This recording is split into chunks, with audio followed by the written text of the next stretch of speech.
Okay. Welcome, everybody. My name is Michael Spinar, and I'm the Lake Michigan Lakewide Action and Management Plan, or LAMP Program Coordinator for Indiana. On behalf of the Indiana Department of Environmental Management, I'd like to welcome everyone to this 8th in a series of 10 free webinars on topics expected to be of interest to the watershed protection and restoration community. Just so that everyone is aware, this session is being recorded. When the time comes for today's question and answer session, you will be able to unmute yourself via the microphone icon. If you would prefer, there is a chat window accessed via the comment bubble into which you may type your questions. This webinar series is anticipated to run from now through February to coincide with the development of the 2020 to 2024 Lake Michigan LAMP. Just like the forthcoming LAMP, this webinar series is targeted toward a broad audience, including watershed groups, MS4 coordinators, environmental organizations, land trusts, and members of the public. Each webinar will be scheduled for approximately 60 minutes from 1 to 2 p.m. Central or 2 to 3 p.m. Eastern time, unless otherwise noted.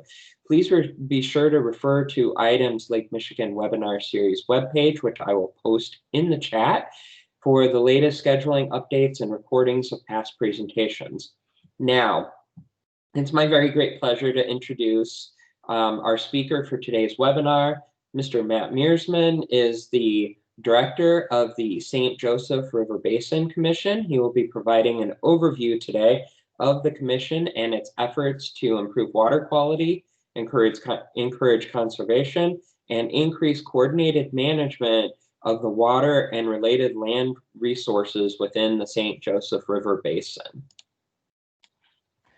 All right, thanks a lot, Michael. I'm going to try to share my screen to get the presentation going. Hopefully everybody can hear me. I see that is there. And hopefully that's coming up for all of you. Michael, if you could give me a verbal affirmative.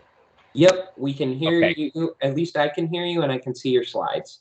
All right, great. So I can't see any of you or the Microsoft Teams thing right now, so I'm just looking at my slides, so I'm a little handicapped. I did notice before I got started that some of our members are on the call here, so hopefully they will keep me in check and post any corrections in the chat as I get going. I really appreciate the opportunity to share about our commission and our basin with this group.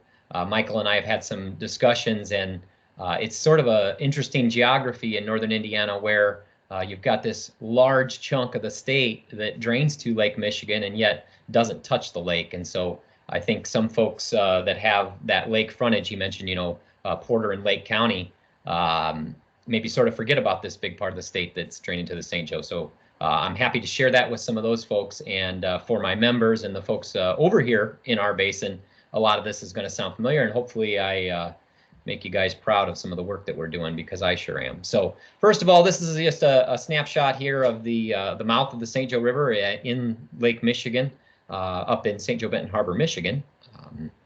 And before I get started saying too much about the basin, I think I always like to share a little bit about me so folks know where I'm coming from. This little collage shows you a little bit about the crazy sport that I've found myself in over the last 15 years. Basically, the point is my passion for protecting the water comes from a love of being on and in it. I compete in this crazy sport of marathon canoe racing. This one's the biggest race in North America here up on the AuSable River in northern Michigan. And I have a blast doing that every year. About 100 teams come out to compete, best guys from all over North America, and I have a lot of fun. So spending a lot of time on the water is what kind of keeps me connected to it and makes me want to protect it. This is going way back here to sort of my start, just actually not even out of college, still in college, out of high school with my best friends and my future wife. In 1999, you can see on the little board there, we threw in all our money and we bought a canoe rental on the Dowagiac River, which is a tributary of the St. Joe, just across the Michigan state line. And it was through my work in that little canoe rental that I started getting involved and getting engaged in some watershed protection efforts. I found out about a little group that had been organized to protect and restore the Dowagiac River, which my business depended on. So that was sort of my introduction to the whole concept of watershed management, and that's what I've really spent the last 20 years or more doing, mostly as a volunteer, but also professionally. And I think it's really important. I know a lot of folks on this call know all about this already, so I apologize for those of you who don't know, but I don't think it's fair to assume everybody understands this stuff. And so, the image you're looking at is a drawing schematic of a watershed, and this word is sort of loaded because a lot of folks don't know about it, what it means. And I think that the key here, and this is something I learned way back when I was at the canoe rental, and that is, if you care about the water, if you have concerns about the water, if you want to protect the water, you're interested in it, you need to be concerned about what's going on the land that drains to the water, because it turns out that most of our issues and concerns, or the things we love about the water, are the direct result of what's going on the land that drains to the water. So, to just flat out define what a watershed is, it's all the land that drains to a particular body of water. And we spend a lot of time educating elected officials about this, really, and the concept and why it matters. And I think it's really interesting for me because watershed boundaries don't respect political boundaries, and the St. Joe River Basin is a classic example of that. We've got 2 states draining to the St. Joe River. I'm going to share some maps here in a little bit, but it was that sort of working on a natural resource boundary rather than a political boundary that really interested me, and I found it exciting over the last several years, and it really sort of gets at some of the there's a tension between public use of the water and private property rights, and it's an interesting spot that we find ourselves in, having to compromise on both sides to be able to enjoy our right to use our land as a landowner, to access the water as a riparian landowner. To be able to enjoy those rights, we have to acknowledge that there's this public use aspect, that it's a public resource, and that brings up some really interesting things. And I think things like river basin commissions and not-for-profits like the Friends of the St. Joe that I've been involved with for a long time, those things they grow out of that because there is that tension. And so it's an interesting area to work in. It's never short of challenges, and it's always exciting.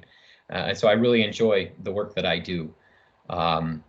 So with that, I think I want to start telling you a little bit about our basin and show you a couple maps. This one is sort of zoomed in, shows you all the counties. We've got 15 counties between Michigan and Indiana that drain to the St. Joe of Lake Michigan. I think it's kind of interesting. I always got to point this out. Folks over in the region probably don't hear about this, but there's this portion of Indiana, and I don't know if you could see my pointer, but on the extreme eastern end of the state that drains to the St. Joe River. But it's a different St. Joe River. It's a St. Joe of the Maumee, and there's actually 2 St. Joe watersheds in Indiana. And I always like to say that I work for the good St. Joe, the better St. Joe, the one that goes to Lake Michigan. And so all of my Lake Michigan friends, I think, can appreciate that. So yeah, close to 5,000 square miles in the St. Joe Basin. And just to give you a little idea where that stacks up, the yellow outline you're looking at here is the Lake Michigan Basin, which this webinar is all about. And the St. Joe actually ranks 3rd in terms of total size of a drainage area going to Lake Michigan. That's behind the Fox River. It's got the largest watershed in Lake Michigan.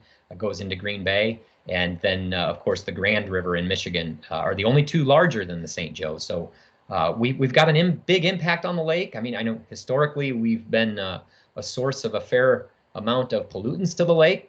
We're certainly trying to work on those things, and it's a complicated system, which we're going to hear more about. But just to give you a little sense of how big of a part of the basin we are, if you look down here, this is that little bit of Indiana that we mentioned earlier. Lake and Porter counties drains through, whether it be Trail Creek or the Little Cal or Grand Cal.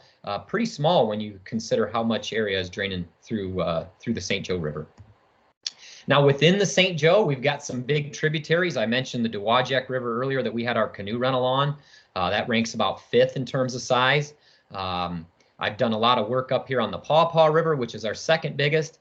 And then, of course, most recently, while working for the commission on the Indiana side of the basin, the Elkhart is the biggest tributary we've got to the St. Joe, and a whole bunch of interesting stuff going on in the Elkhart River watershed. So I spend quite a bit of time working on the Elkhart over the last couple of years. But the pigeon is right up there as the third. And then the one that's sort of, I've kind of come to be one of my favorites is the fawn. And that's because it spans the state line here. It bounces back and forth in between Indiana and Michigan like 5 or 6 times. And it's just, it's a beautiful stream. And it's something that I hope is going to be sort of the poster child to bringing these two states together to work on our watershed issues and our watershed protection, really. That's something that we're going to talk about here a little bit, is just how much we've got to protect, let alone worry about restoring anything. So a little bit about our basin besides size. Of course, it's big. We've got a really interesting land use. As one from Indiana wouldn't be surprised, a lot of agricultural land use, close to 70% or so of the watershed is used for agriculture of some kind. The map you're looking at, if you can see the colors well, all the yellow and orange is agriculture of some kind. The yellow is trying to highlight what is pasture or vineyard, orchard, things that would be called perennial crops, something you don't need to practice regular tillage to do. The orange would be sort of our conventional row crops, corn and beans, and all kinds of other stuff. You can notice there's a fair amount of developed area. This is where I've called home for a long time. This is South Bend right here. South Bend, Mishawaka, Elkhart, all the way down to Goshen is the highly urbanized area, in addition to the mouth up on Lake Michigan, St. Joe Benton Harbor. But you notice one thing, and that is that there's quite a bit more green, which is our natural area, our undeveloped land, quite a bit more green on the Michigan side of the line. And as I mentioned earlier, if you care about the water, you got to look at the land. And so we do tend to have some really high quality tributaries coming into the St. Joe from the Michigan side. We also have some really interesting tributaries coming on the Indiana side, and interesting from a standpoint, I'm thinking of cold water streams. We've got some cold water tributaries. Jude Creek is one close to home for me here in South Bend. And I think that's fairly unique within the state of Indiana. We don't have a lot of cold water streams, and the St. Joe is one of those systems that does. And so we've got some extra protection efforts with Jude Creek, and we get involved in a lot of stuff. Being so heavily urbanized, there's a lot of issues in the way of trying to balance the land use with Jude Creek. It's also happens to be a regulated drain, which we'll talk about later. And that maybe affords some possibilities and also brings with it some concerns. Second thing you got to know about our basin has to do with wetland loss. And this is a thing all over both states, all over the country. Folks that are involved in any kind of water stuff tend to know that wetlands are super important. The public generally thinks about wetlands. They think about wildlife, maybe even wildlife they're not particularly interested in, like mosquitoes and snakes and things like that. But for water folks, we know that the wetlands are really important. They serve a really important purpose. They're important functionally, even aside from any kind of wildlife benefits that we see. They are key things that help us with flood storage and water quality in the way of sediment retention, nutrient transformation. The plants that live in wetlands really good at taking nutrients out of the water, turning it into plant material, and the water that leaves the wetland is cleaner than what came in. They're like big sponges on the landscape, so when it comes to flooding, super important. One thing you will see on this map, the areas that are in green are what's the best estimate at existing wetlands from the National Wetland Inventory. What you see in red is what used to be wetland and no longer is. Those are based on soil maps. And you can see that there's a fair amount more red on the Indiana side of the basin than there is on the Michigan side. And that's directly related to some of the land use things I talked about in the last slide. It's also related to the fact that Indiana, as a state, has lost over 80% of its wetlands. Like to think that the folks that settled Indiana were just really good at their drainage improvement projects. So they managed to get rid of a lot of wetlands before Michigan could really get going. Michigan was a little behind in that. And Michigan's topography also makes it a little more challenging in some cases. But in Indiana, our neighbors to the west, the Kankakee, we've accomplished some major engineering feats with drainage. And that, the St. Joe wasn't exactly spared from some of that. So that drainage is necessary to get rid of the wetlands, to make them farmable. It wasn't like, folks wanted to create floods or poor water quality. It was done because we wanted to claim land for agriculture, that, they were sort of viewed as a wasteland. I don't think the functional benefits, at least, of wetlands were recognized until it was a little too late. So We had a lot of drainage projects that were done, and a lot of wetlands were drained, and we've got a lot of great ag land now, but we also have water quality and some flooding concerns that result from that. I mentioned the Elkhart River. You see a lot of red down here in the Elkhart Basin, and I think some of our communities that experience the most flooding are some of those Elkhart River communities like Goshen, as well as the city of Elkhart. For our folks up on the Michigan side of the basin, big swath of red up here. For those of you who don't know, that's part of the Dowagiac River and as well as the Paw Paw River watershed. The Decatur Muck Flats, it was what they're known of. The village of Decatur is right in the middle of this red here. And that's a major engine. That's a small scale Kankakee project, what happened on the Dowagiac River. So straightened and channelized for a long way.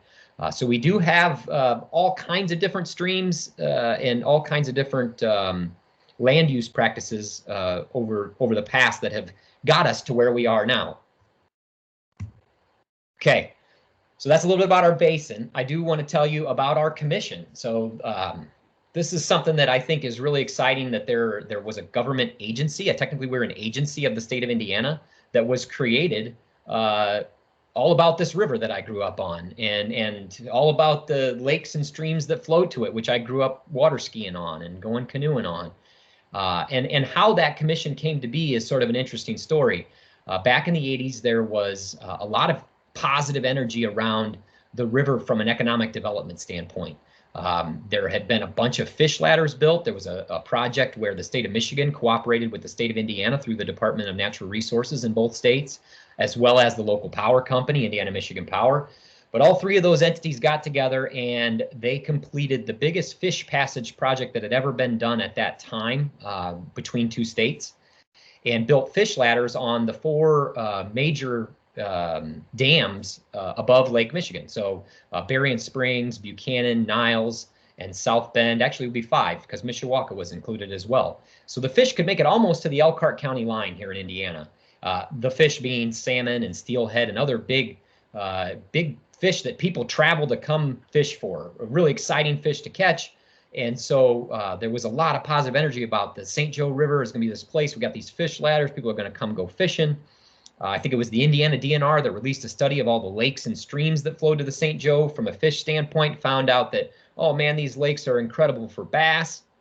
So there was all kinds of excitement about promoting the St. Joe River from fishing standpoint. And right at the same time here in South Bend where I live, the city completed the East Race Whitewater Project. It's essentially a whitewater park where they took an old mill race and put some features on it, and it's for whitewater kayaking. They've had Olympic trials here in South Bend on this East Race waterway. So there's all kinds of excitement about people being in the water, people being on the water, and right about the same time, the local health departments and probably the EPA, but certainly the State Department of Environmental Quality in Michigan, the Department of Environmental Management in Indiana realized, uh-oh, the St. Joe is not meeting water quality standards for body contact. We got too much bacteria, too many pathogens in the river. So what about all this economic development? What about all the excitement about getting people on the river, getting people in the river? What are we going to do about this? Well, let's create a state commission for looking at that. I think some of our local legislators up here in northern Indiana had seen what had been accomplished in the Kankakee. The Kankakee was the first river basin commission in the state of Indiana, and its purpose is very different from ours. And I'll talk about that after the talk about our commission and some of our projects. We'll talk about that at the end. But they saw that as a model. It was this clear understanding that goes back to basic watershed management, that was, we need to bring together all the different communities that are draining to this river if we're going to address these water quality issues. You know, real quick early on, I think the mayors of South Bend, Mishawaka, Elkhart, they were all catching a lot of heat because it had to be all those sewer overflows that were going into the river that was creating all these E. coli problems. But as you can imagine, a lot of people in the city are pointing up at the farmers upstream saying, no, it's all the manure that's being applied on the land. And then all the farmers started pointing back, well, what about all those septic systems that are leaky and aren't being repaired and are put in on soils that they never should have been put in on? And so, you know, there was a lot of finger pointing and a lot of recognition too, that there's a lot of different sources for these pollutants. And so we need to try to bring together all the different interests and I don't know, forces at play in in terms of trying to manage this resource. So that was sort of how we were created, and who is on the commission. This is just a snapshot from one of our counties. We have 6 counties in northern Indiana that are part of the commission, and each one of those counties has several specific people that are statutory members. And those specific people are the municipal executive, or essentially the mayor. In this case, for Steuben County, it's the mayor of the city of Angola. If a county has more than one Class 2 city, which is basically a large city, St. Joe County is one of those. It has South Bend as well as Mishawaka. Then both mayors have a seat on the commission. Otherwise, it's the mayor of the Class 2 city, or in the case of our more rural counties, it would be the executive of the largest community in the county. So, for example, LaGrange County, the town of LaGrange is the county seat, and therefore the president of the town council has a seat on the commission. The other executive is the county executive. So from each of the 6 counties, we've got a commissioner. So each county in Indiana has 3 county commissioners, and they appoint one of themselves to serve on the River Basin Commission. The other one that I think was unique at the time, it's certainly unique now amongst our River Basin Commission brethren, and that is health department. So the health officer of each county has a seat on our commission. And I think that's really important when we think about septic issues, let alone any kind of illicit discharge or dumping that could occur to the river.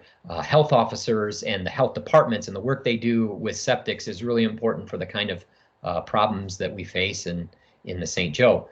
The other, we've got 2 sort of newer seats on our commission from each county that were the result of some changes to our statute that was made a couple years ago. When we were first organized, it was all about the water quality. It was all about making the St. Joe River safe to swim in and fish on.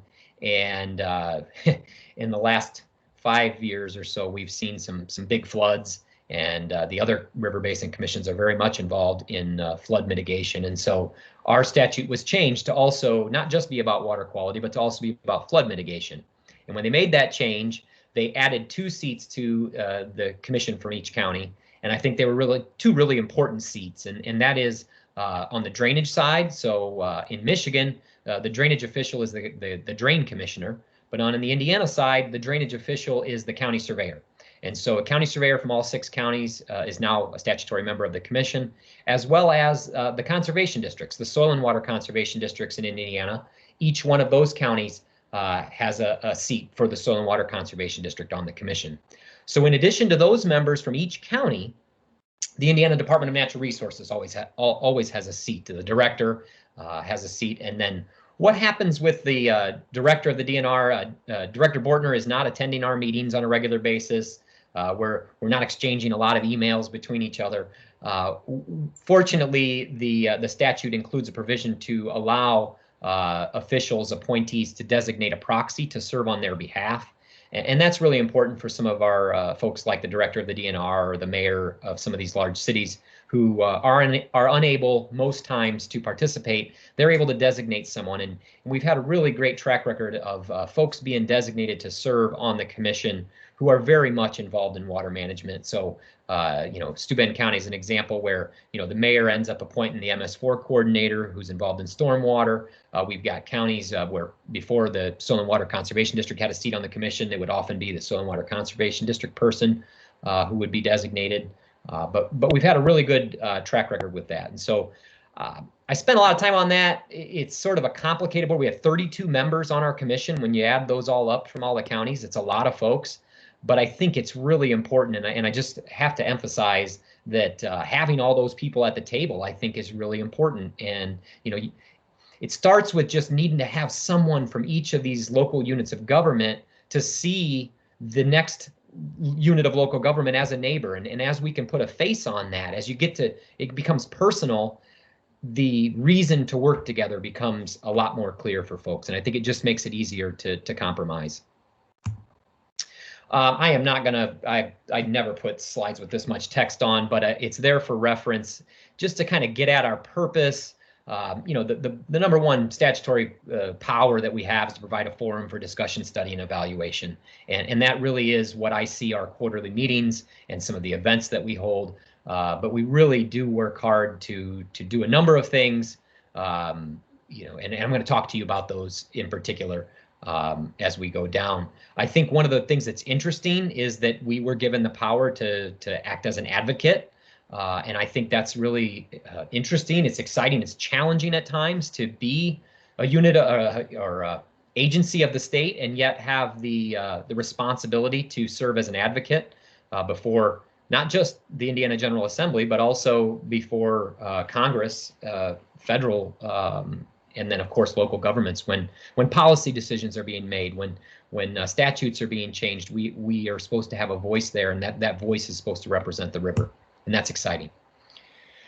So that's a little overview of our commission, and I do want to talk a little bit about our projects. I think it's really confusing. A lot of folks, go to our website. They heard about the St. Joe River Basin Commission, but they really don't understand what we do. And to be honest with you, I'm working with my members every day to clarify that for me and for us. I think that our statute is very broad, and the kinds of issues that we're up against are broad as well. And so we do a lot of different things, and I think that's important. So I'm excited about all of them, and for my members, the folks who know me, you know about that. I will try not to run on and on about these, but I do want to tell you about this project. So first one I want to tell you about, I don't know if you know what's going on the screen here or not, but that's drain tile being installed in a field. And every year I wouldn't be surprised if we've got an additional 100 miles of drain tile being installed in fields just in our basin. That's how we get water out of the field to get tractors on it and to get grains off of the field. And when we increase the amount of water that leaves the field, or the rate at which it does, we reduce the storage capacity of the field, and all that water's got to go somewhere.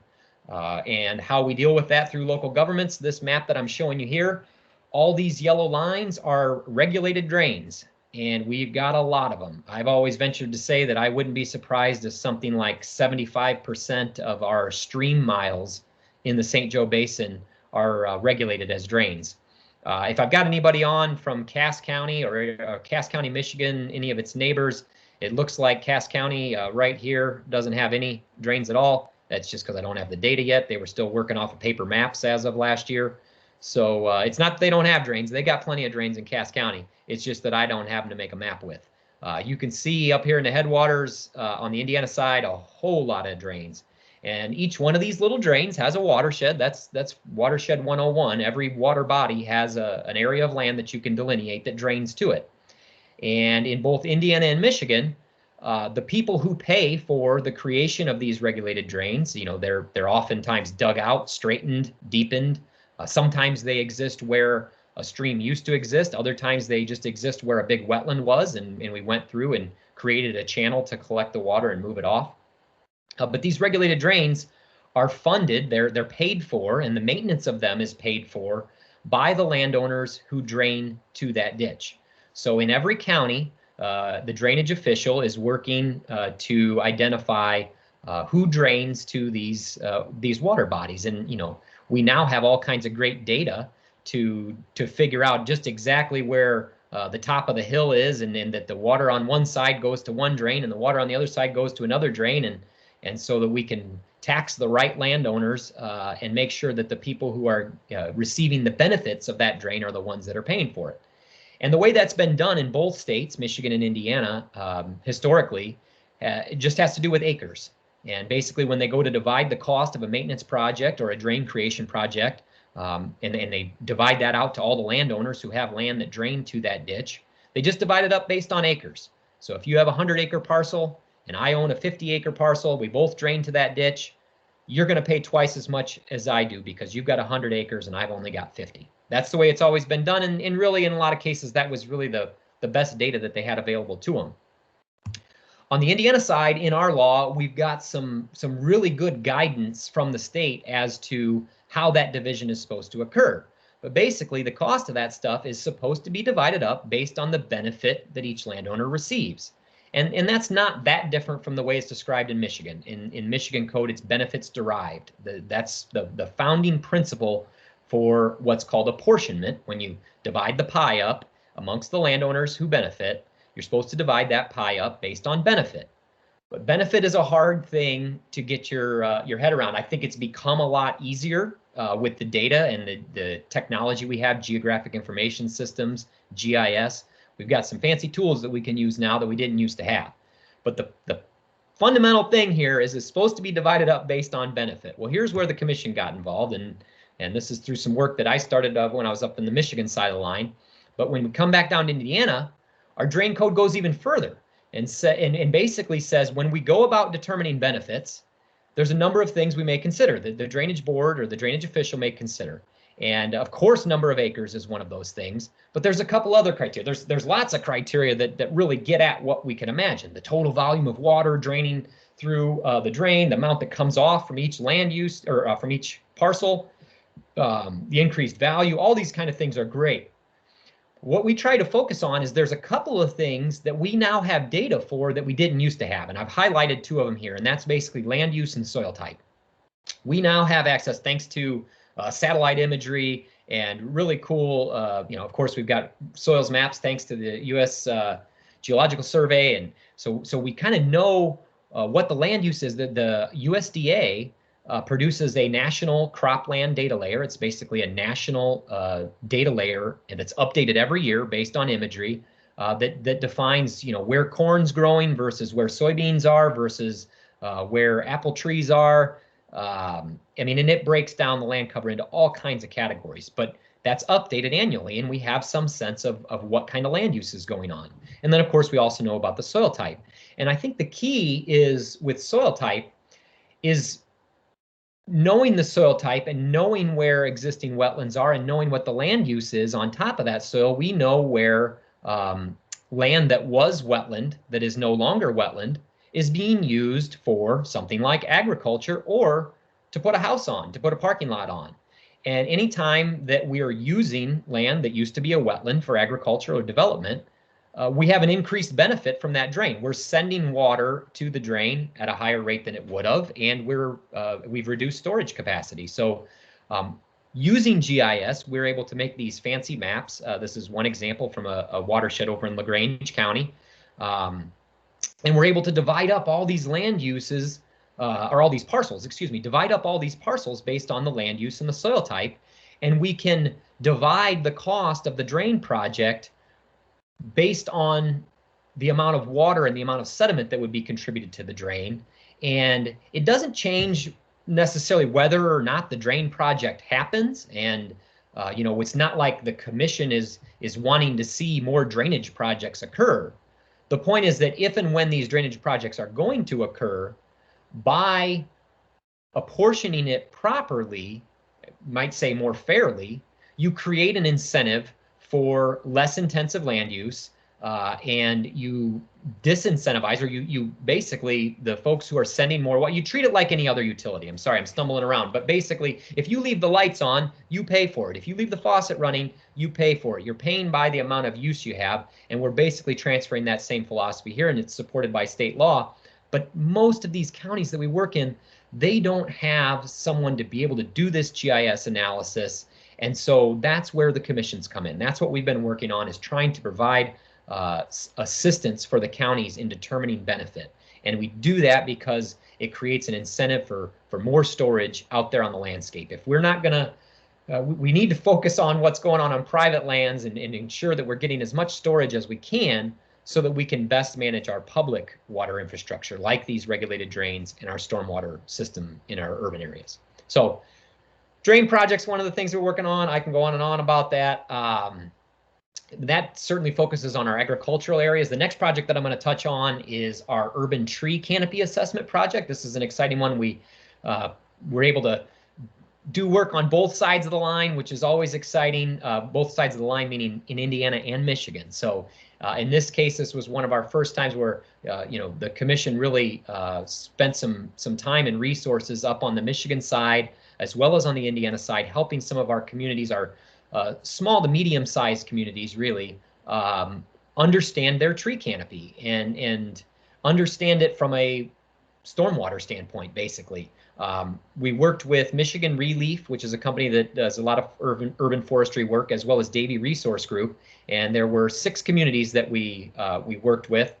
And what we did basically, and we were sort of organizers, the Davie Resource Group really did a lot of the analysis, but they used GIS to go and look through each of these communities really intensely at the land use and where the canopy was and where the storm sewer system was collecting at. I'm going to zoom in here on the city of Buchanan in Michigan, which butts right up against the St. Joe River. And I'm going to show you one of the maps that came out of this project. This is the key map. There's several maps that were created and they're all online and you can access them through our website.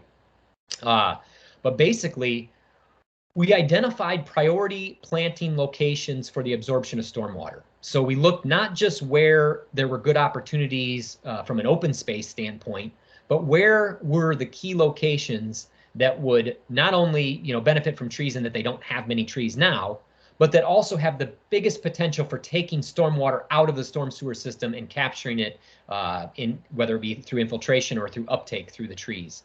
And we sat down with each community and went through these maps. You can zoom in, they can get down to the block level and really look at where the highest priority planting locations are that are going to help with their stormwater management.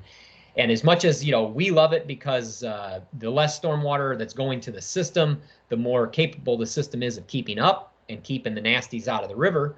But what the communities like about it is the less water that's going into their storm sewer system, the more feasible it is to run a sewer system.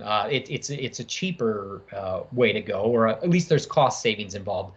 What the consultants, we hear them say on the calls to the communities is that basically trees are part of your stormwater infrastructure, and they're probably the only part of your stormwater infrastructure that actually gets better with age. So the older they get, the better they get, and that's just a really incredible thing. So all kinds of benefits from trees.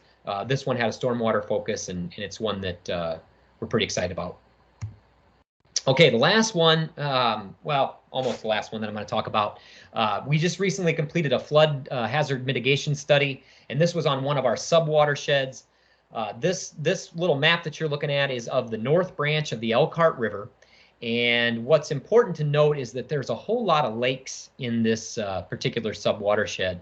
You can kind of see them, they're light blue, but those lakes, many of them are sort of in-stream lakes, meaning they have a fairly significant size stream that flows into them, and then another stream flows out of them. So they're not what we would think of as headwater lakes. They're sort of down in their watershed, and because of that, when we get a lot of rain, when there's a lot of snow melt, and when there's just a lot of water in the system, these lakes tend to behave more like the river than they do like a lake, meaning they go up and down quite a bit. And so there's been a lot of flood damage in this area over the years.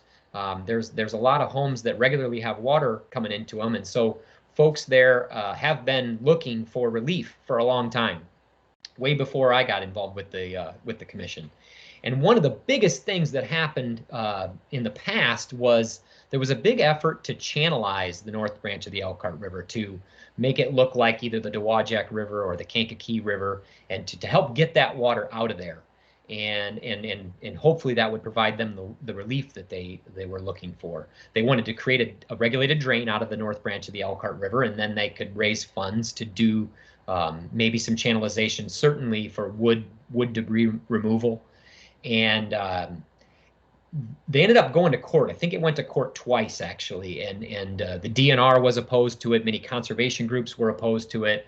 The St. Joe River Basin Commission at the time was opposed to it, and it lost. So they weren't able to accomplish that, and yet the next year the floods were worse, and in 2018 the floods were bad, and we've had a couple of them since I've been here where it's really bad. So these folks are looking for an answer, and as a watershed commission or basin commission, we're trying to provide some guidance in how we might find relief without causing harm downstream. I mean, I think the biggest concerns are what happens downstream. What happens to the city of Goshen if we increase the amount of water leaving this little sub-watershed and reduce its storage capacity?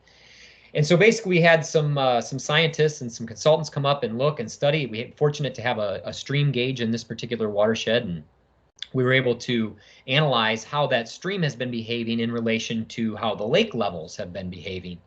And they looked at the land use, they looked at the stream channels, And in particular, one of the things we studied was, how about rather than increasing the flow of water that leaves, making it get out of there faster, what if we looked at ways to store more water out on the landscape? If we basically built detention ponds in this basin, if we built storage basins just off of the ditches or off of the streams where we could hold back water. And we wanted to study and see whether that was feasible. So the consultants did some modeling, and I don't know if you'll be able to see all the lakes in here well enough, but if you can, there's a whole lot of them, and the number escapes me as far as how many acres of lakes we have in this sub-watershed. But let's just say it's something like 1,000 acres. They studied, what if we created an additional 1,000 acres of detention that was 2 feet deep in this basin? What would be the result of it for the lakes? Would we see the water levels recede faster? Would we see them not go up as high? And basically what the study found was that even with that much detention, it would only make about a 6-inch or so. And in fact, I think with a 5-year event, it was only about a 3-inch difference or something like that in the flood elevation. Now, maybe you think 3 or 6 inches is a lot, and so maybe that's worth it. But if I told you that it was a $300 million project, or if I told you that the folks there, when they have water come in their home, it's coming into the tune of 18 inches to 2 feet into the home, you quickly realize that 3 inches for $300 million is not really a cost-effective strategy for addressing these concerns. And basically what we're looking at in this basin is how do we get folks up and out of the floodplain, because many of these homes are just really vulnerable to flooding. So the study really helped support, how can we, it didn't solve the problem by any means, but it creates a way for us to understand it for the managers, basically the county surveyor in this area, as well as the county planning commission, to rethink how important it is to protect what we have in the way of storage in this basin. The result of this study was that the little north branch of the Elkhart River happens to have one of the most resilient sub-watersheds in the state of Indiana. It's got a ton of storage in it, and that's what we need to make sure we protect. Those lakes are there. They act as big shock absorbers, and they're really important, and we want folks to be able to live on them, but we also don't want to have too much water leaving that basin. So the North Branch study was a really good one, and what sort of came out of that was the need for additional monitoring. We've been sort of really building a lot of support over the last 5 years in terms of financial support from the local communities as well as from the state. And one of the things that our other river basin commissions in the state do is they help the local communities with water monitoring. And that's something that we've started doing in the North Branch. We sponsor a USGS gauge there. But when we did this study of the North Branch, the consultants identified a few locations where we really could use some additional monitoring information that would help us understand just how water is moving through the system and where there might be more effective opportunities for detention. And they came out and told us we should think about installing 3 additional USGS gauges. And it turns out the cost of those USGS gauges, is about 5-6 times the water monitoring budget that we have. So we were unable to go that route exactly, but we didn't want to lose momentum for the project. And so just this last fall, we installed some crowdsourced little water monitoring gauge. This one that you see on the right is on a lake. The one on the left is on the Little Elkhart Creek, which is a tributary to the North Branch. And basically, these are just little staff gauges, little USGS staff gauges with a sign with a phone number. And there's a professor out of Buffalo University that has started this system. We've got gauges all over the country like this, where you just text the height of the water that you see, and it's graphed and it's available online in real time for folks to be able to keep track of some of this stuff. So we've positioned these things at public parks, and or in the case of this one here on the lake, where we've got a really interested landowner who's texting every day the lake level gauge. And although the monitoring data that we're getting from it is not robust enough that we're probably going to be able to do any modeling from it, it is definitely a way to get the community engaged, and it's a way for us to start building some kind of a initial understanding of what's going on in the way of how the stream responds relative to what the lake levels are doing. So kind of excited about that little project that we had going there at the end. All right, I'm going to check the time while I get into the last thing. This looks like I'm doing okay. And I would say to Michael, it's a good thing that we didn't have the Maumee River Basin or the Kankakee River Basin here, so I got to talk about all of our great projects that I wouldn't have otherwise. But I do want to spend just a minute here to let you guys know about what I know about the other commissions in the state, because I think it's sort of important. The Maumee River Basin Commission, so this one includes the other St. Joe, the St. Joe of Lake Erie. It gets to Lake Erie through the Maumee. And the Maumee River Basin Commission was the second, I believe, River Basin Commission created in the state. It's definitely older than ours. And theirs was organized very much around flood control or flood mitigation. And they've been involved over the years in all kinds of really, really big projects, widening the St. Mary's River. They've built levees, I believe. They've most recently, some of the things I think that the director there is most proud of is they've accomplished a lot of floodplain buyouts.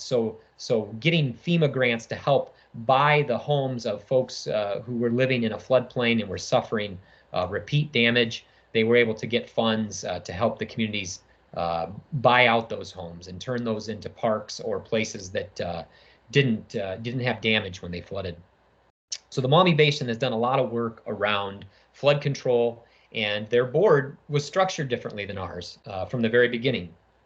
Theirs always included the county surveyors, and it always included the Soil and Water Conservation District, in addition to 3 county commissioners from each of their counties. They've done a lot of really great work, and I think there's a chance that towards the end of this series that Rod Rinkenberger, their director, is going to come talk more about them. But I just wanted to let you know that, unlike ours, which was organized around water quality, theirs was very much initially organized around flood control. And then the oldest one I mentioned earlier, the Kankakee, if I wasn't clear about it before, they were very much organized for drainage improvement, the reclamation of agricultural lands. Basically, the Kankakee River is like a large regulated drain in terms of how it's been engineered and in terms of how much maintenance it requires to keep it looking like that. And the cost of that maintenance, each one of the counties alone was struggling to fund it, and there was, I think they were kind of working against each other, and so that was the first place that folks recognized the need to put together one of these commissions to look at it as a system. And the Kankakee Commission has done a lot of work over the years, and most recently they are the first commission in the state of Indiana to get taxing authority, essentially. The counties do the taxing, but the money, it goes straight to the River Basin Commission. Something to the tune of, $2 to $3 million a year now is assessed on the property owners who drain to the Kankakee. So in many ways, they're treating the river basin as though it's a large regulated drain, and all the landowners who drain to it have to pay into the management of it, to the stabilization of banks, woody debris removal, all kinds of traditional stuff, but more exciting to some of us in the watershed management community, more exciting is some of the restoration work that they're doing in the way of trying to reconnect some floodplains, trying to build some meanders back into the stream so that it can handle its sediment load better. They were able to put together a comprehensive strategic plan for how the Kankakee could be managed to where we still have a lot of ag land, which was key over there, but that the stream would find stability and be able to better manage its sediment load than historically what it has been. So the Kankakee sort of broke through in a way of receiving local funding that was unique, and so out of that, that's very recent. I think it was just last session in the Indiana General Assembly that the Kankakee River Basin Commission was recreated or reformed to have this funding source that allows it to implement its plan. It had this great plan, but the cost of implementing it was just way too much for what the state was willing to appropriate. And so now they have this local funding source, and Scott Piloth over there is getting going on that. And so what's sort of come out of that is this session, one of the legislators over in that area out of LaPorte, Mike Aylesworth, has submitted a bill, House Bill 1055 on Indiana, to allow for the creation of watershed development commissions. And basically this is a way that he would like to have give other communities the ability to form a commission that would have that same kind of taxing authority. And we're watching this bill. There's been a lot of promise that the bill that went through that changed the Kankakee Commission was heralded as a really good thing for a number of different reasons. Most importantly, that the Kankakee wouldn't be coming down to the State House asking for money from the citizens of Indianapolis and Terre Haute and everywhere else to help solve their problems. And basically what this was a way of saying, look, don't come down here to Indianapolis anymore. We're going to give you the ability to raise the funds in your own watershed, and you got to deal with it there. And so having a local dedicated funding source is a great thing, and there's no question about that. And that aspect of this bill is promising.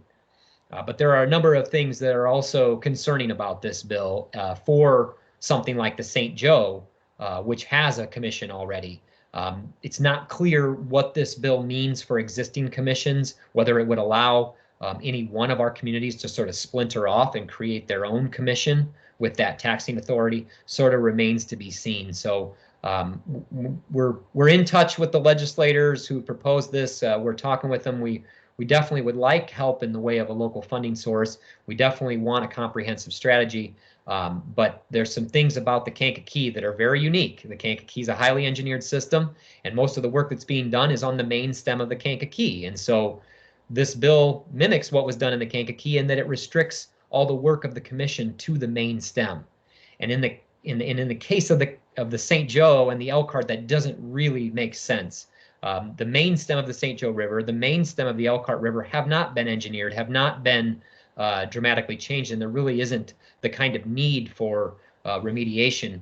And in fact, what we need in our case a lot of times has more to do with protection. And where we do need remediation is up in the headwaters, which is explicitly not the domain of the Watershed Development Commission. So we're watching this bill. It's on the horizon, and I think sort of what I want to leave you with this is what I mentioned when I first introduced the St. Joe River Basin Commission, and that is I think it's really exciting, and it's a great thing that the state endorses an agency that is designed to bring together all these important stakeholders, all these units of local government, and the folks who are involved in managing water, managing land and water.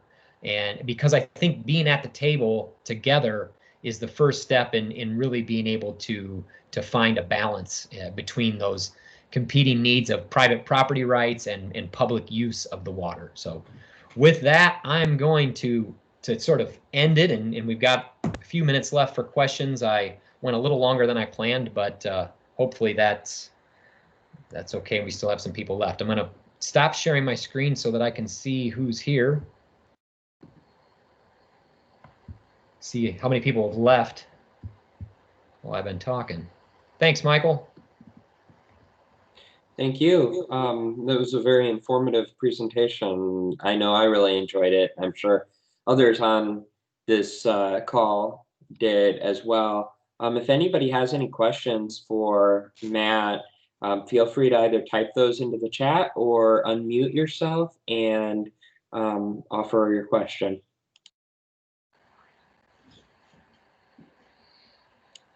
While we're waiting, where do you see kind of your, you talked about a lot of projects that are that you've done, a lot of great work in the basin. One thing I'm really curious about is, what do you see the sort of future directions of the St. Joe River Basin Commission? I think the monitoring one, so we're learning about some different technology that we can use for monitoring in the way of flow monitoring, a more cost-effective way than a USGS gauge, but where we can get continuous data. And I think collecting that data, it's going to take some time, but getting that is really going to help with our flood mitigation stuff. But I think it can also maybe provide a proxy for overall watershed health. If we look at the amount of water going in versus what's coming out, and where there's storage, where there's not, I think some of that monitoring data will be helpful. We've got a lot of stuff with FEMA redefining where floodplains are, and there's anytime a new area gets brought in as a floodplain, the homeowners there are faced with a much higher insurance premium, as well as it's harder to sell their home. So there's a lot of resistance there. We want to make sure that we have good data behind that when that happens. And then, I definitely am also interested, again, on the water monitoring side, but maybe some additional macroinvertebrate monitoring. We've got some really great biological monitoring occurring right now in the South Bend, Mishawaka, or Elkhart area.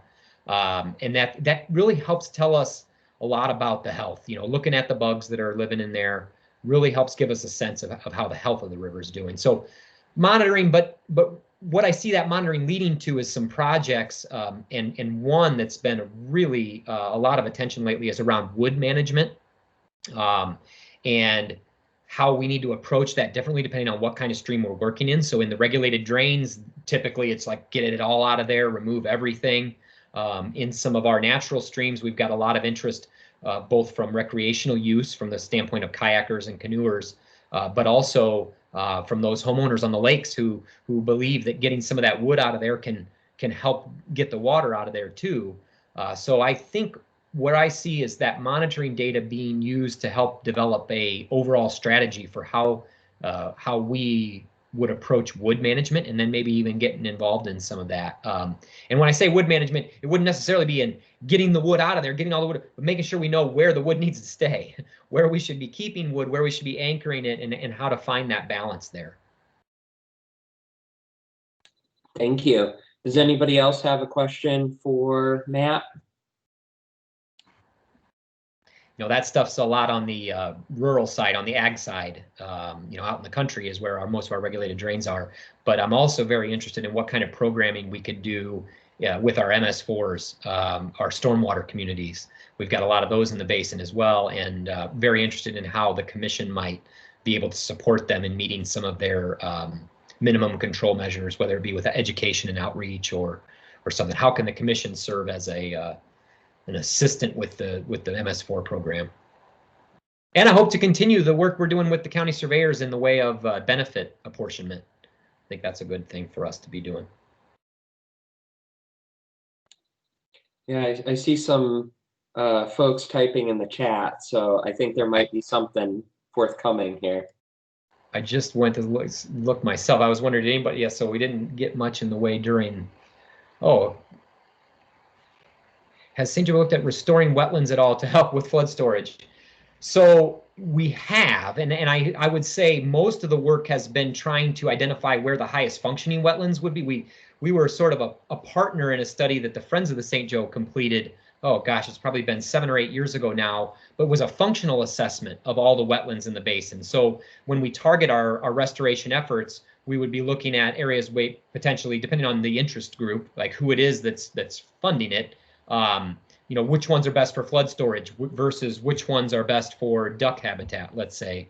And so we do have some data, Christy, that would help us with targeting where that restoration might occur. And I believe we do have the power, statutory power to buy lands. We've just never had the budget to do it. So we're certainly involved in outreach and planning around wetland restoration, but we've never actually completed any ourselves or purchased it.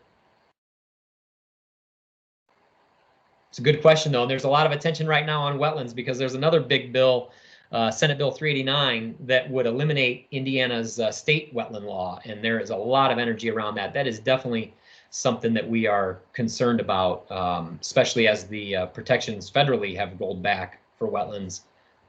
We need our state wetlands program even more than ever.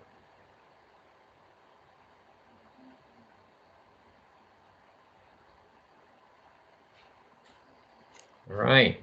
One thing I'm curious about, I know we're running short on time here, is you've mentioned a couple of times the Friends of the St. Joe River. What is the kind of the relationship that the basin or the commission has with the Friends of the St. Joe River?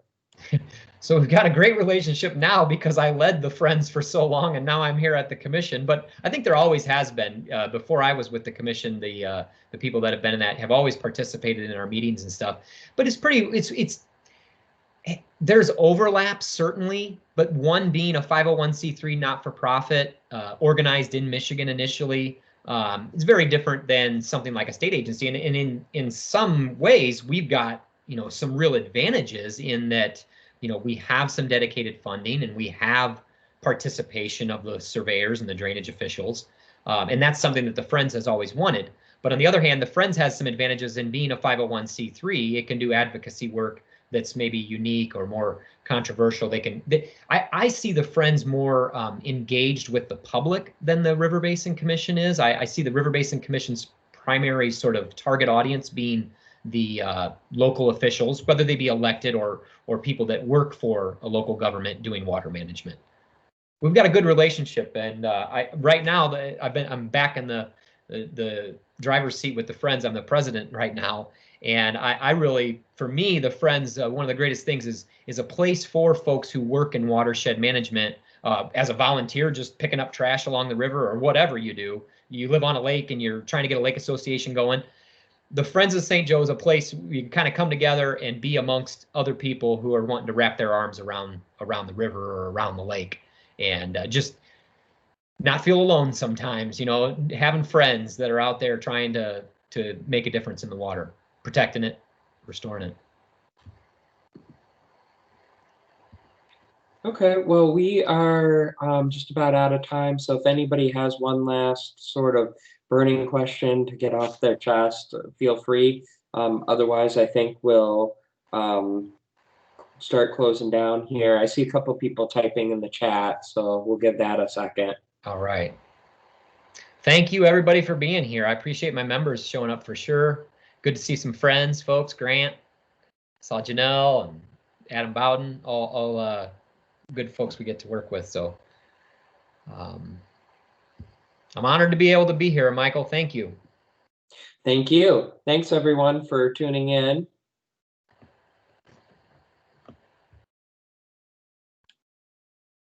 All right, we'll see you on the next one. Bye, everyone.